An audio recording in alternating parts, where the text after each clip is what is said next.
53 বছরের বেশি সময় পর আবারও চাঁদের উদ্দেশ্যে নভোচারী পাঠালো যুক্তরাষ্ট্র।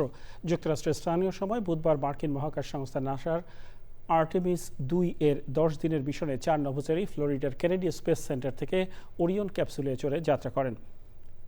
নাসার আর্টেমিস 2 মিশনকে চাঁদে সফল উৎক্ষেপণের জন্য ধন্যবাদ জানান প্রেসিডেন্ট ডোনাল্ড ট্রাম্প।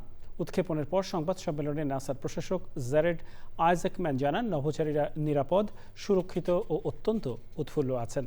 2028 সালের মধ্যে চাঁদের দুর্গম দক্ষিণ মেরুতে নভোচারী অবতরণের লক্ষ্য নির্ধারণ করেছে নাসা। আমিনা রহমান সুপ্তি রিপোর্ট। 1972 সালে নাসার অ্যাপোলো 17 মিশনের পর এবার প্রথম কোনো মানুষ চাঁদের পথে রওনা হলেন। এই অভিযানে 4 জন নভোচারীকে চাঁদের চারপাশ ঘুরিয়ে আবার পৃথিবীতে ফিরিয়ে আনবে।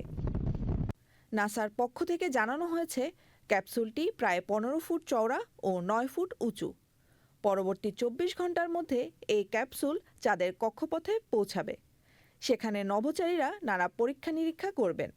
সবকিছু ঠিকঠাক থাকলে এটি চাঁদে যাওয়ার জন্য সবুজ সংকেত পাবে। আর্টেমিস 2 মিশনের 4 নভোচারী হলেন নাসার রিড ওয়াইজম্যান, ভিক্টর গ্লোভার ও ক্রিস্টিনা কোচ এবং ক্যানাডিয়ান স্পেস এজেন্সির জেরেমি হ্যানসন। মানুষবাহী এই পরীক্ষামূলক যাত্রার মূল লক্ষ্য চাঁদের নিয়মিত যাতায়াত শুরু করা। নাসার কয়েক দশকের দীর্ঘমেয়াদী পরিকল্পনা হলো আর্টেমিস।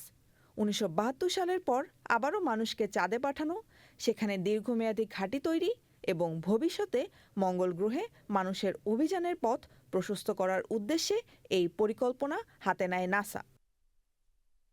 চাঁদে সফল উৎক্ষেপণের জন্য নাসার আর্টেমিস 2 মিশনের ক্রুদের অভিনন্দন জানান president Donald Trump. Let me begin by congratulating the team at NASA and our brave astronauts on the successful launch of Artemis 2. It was quite something.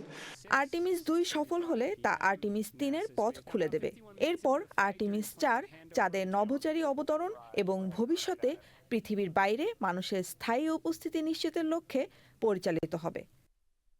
Amina Rahman Supti, channel I.